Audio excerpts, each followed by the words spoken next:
Hi. Third unit of high voltage engineering is generation of high voltages and high currents. In this unit, we discuss the generation of high DC, AC impulse voltages and currents, triggering and control of impulse generators. High voltages are required for electron microscopes and X-ray units and electrostatic precipitators, particle accelerators in nuclear physics. Mainly high voltages are required for insulation testing. Then for electron microscopes and X-ray units require HVDC of 100 kV.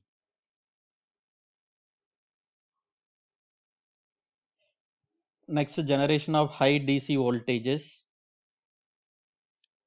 The high HVDC voltages required for insulation testings on cables and capacitors, and also the charging unit of impulse generator requires high DC voltage of about 100 to 200 kV. For higher kVs, that is for 100 kV, electronic valve rectifiers are used, and more than 100 kV specially constructed cathode and filaments of rectifier valves are used to generate. Usually HVDC HVDC are generated by using rectifier circuits, then using voltage multipliers. The mainly used voltage multiplier is Cockcroft-Walton circuit. Then finally Van de Graaff generators. First we see the rectifier circuits. The rectifier may be an electron tube or SSD, that is a solid state drive. A single electron tube are available up to 250 kV and solid state SSDs up to 20 kV. For higher voltages, several units are to be used in series manner. When a number of units are used in series, transient voltage distribution along each unit becomes non-uniform, and special care should be taken to maintain the uniform distribution.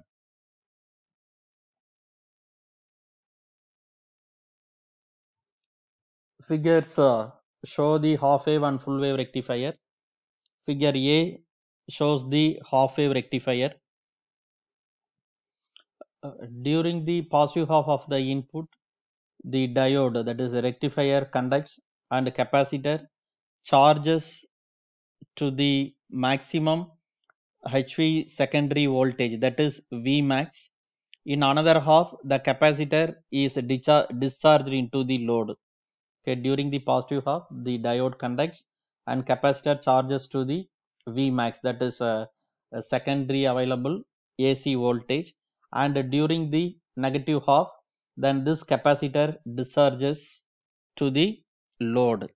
The capacitance value is chosen in such a way that the time constant, that is C into RL, should be at least 10 times that of the period of AC supply. Then another thing is, in order to limit the charging current, here series resistance should be connected. Here it is not shown. The drawback of the half wave rectifier is the ripples would be very more in half wave rectifier, and it produces the discontinuous output.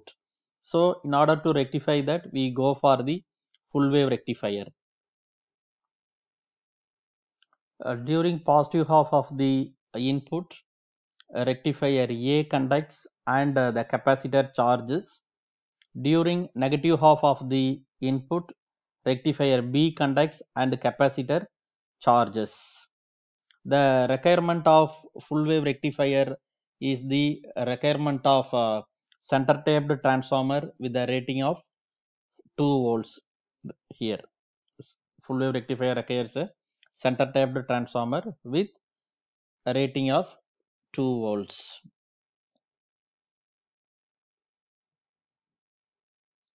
Next, the ripples produced by this is the input sine wave and output waveform of the half wave rectifier, and with filters. Then here it is shown the full wave rectifier output with capacitor filter, and here mean values, maximum and mean values for the full wave rectifier. Here you see that this del V is the ripples. In a half wave rectifier, the ripples is more when compared with the full wave rectifier. Under normal operating condition, that is under no load condition, for smoothing the output we are having filters, so there is no difference in the output voltage.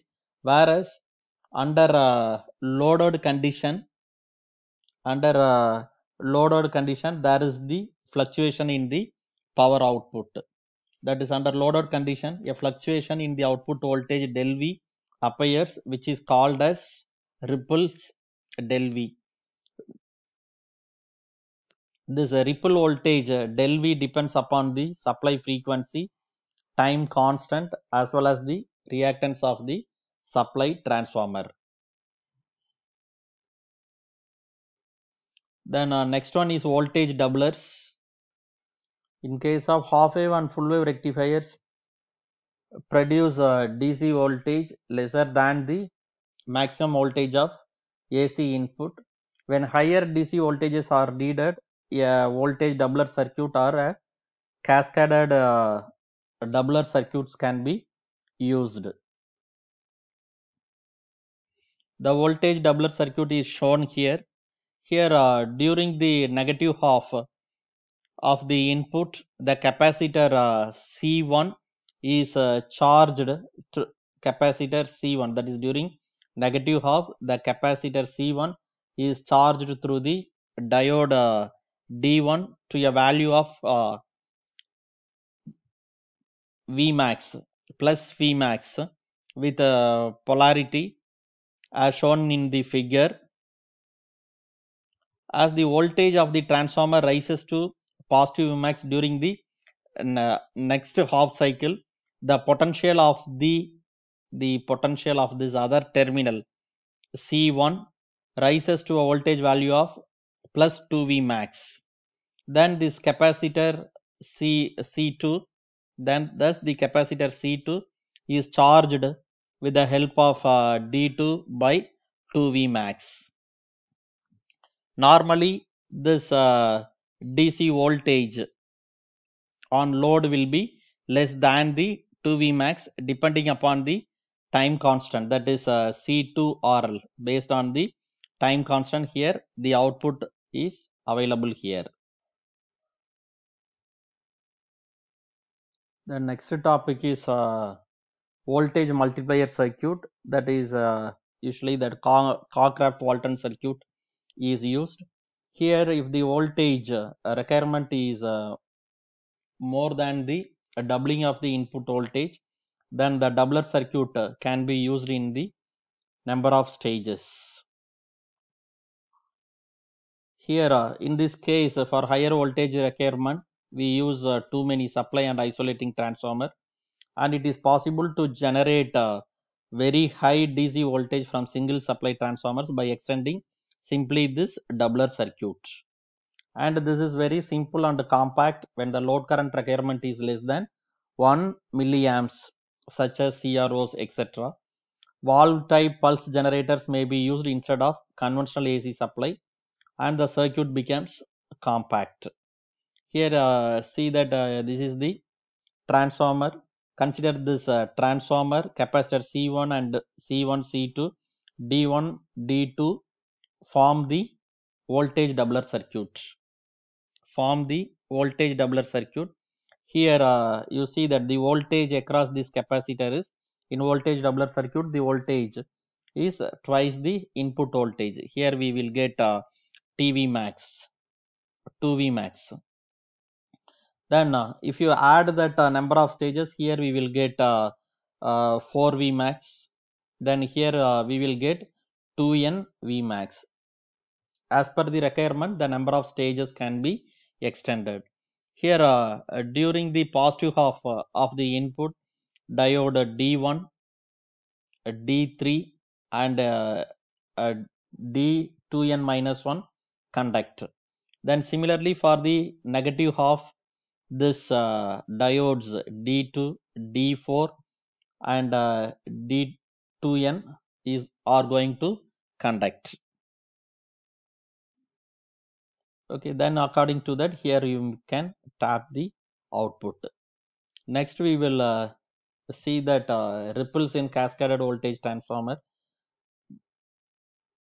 that is with load the output voltage of the cascade rectifiers is less than the, here you see that previous slide, here you may get that output voltage would be 2n Vmax, 2n Vmax. Here this capacitor is 2n Vmax, but which is less than the voltage 2n Vmax due to the presence of ripples. Okay, here where n is the number of stages. Now we will derive the expression for ripples and voltage regulation of the rectifier unit. Let F be the supply frequency and Q is charge transferred in one cycle. I1 is the load current from the rectifier, and T1 is the conducting period of rectifier, and T2 is the non-conducting period of rectifiers, and del V is the ripple voltage. Then according to this charge, that here you see that the current through this I1, what is the current, we will discuss that. Current I1 is given by dq by dt, that is rate of change of charge with respect to the time, that is approximated to q by t2, where t2 is the non-conducting period of the rectifiers. Then similarly this conduction period t1 is less than, very less than t2, so you can omit that. Similarly T2 equal to 1 by F. Then after making some manipulation, you get the ripple is given by I1 divided by F into C2, where I1 is the load current in the first unit and C2 is the capacitor. At the same time, a charge Q is transferred from C1 and C2 during each cycle to I1 divided by FC2, and thus the total voltage drop for the next thing, for total voltage drop occurs is the next stage plus 2 into I1 FC2. So the regulation is given by mean voltage drop, so we will take the mean voltage drop here. Then after that mean output voltage, finally we will get this expression. Then for the cascaded circuit, next we will derive that what are the total voltage ripples. For cascaded circuit on no load, the voltages between different stages rise to 2 Vmax, giving on the output voltage of last stage 2n into Vmax, where n is the number of stages.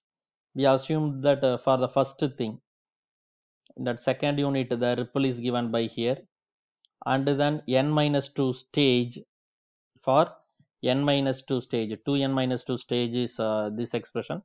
Finally you sum all the cases, finally you arrive this, that is proceeding that total voltage regulation del V total equal to I1 divided by FC n into n plus 1 by 2, where n is the number of stages. Then average ripple is given by divided by 2, you may get this expression. Then total ripples will be equal to, then finally we derive that expression for voltage drop, NI1 divided by FC, this one, voltage drop. Then finally we will determine that, summing up all that voltage drop, finally we will determine that optimum number of stages. What is the number of optimum stages means? This is the current, this is the frequency, requirement is Vmax. According to this, we can connect the number of stages in series.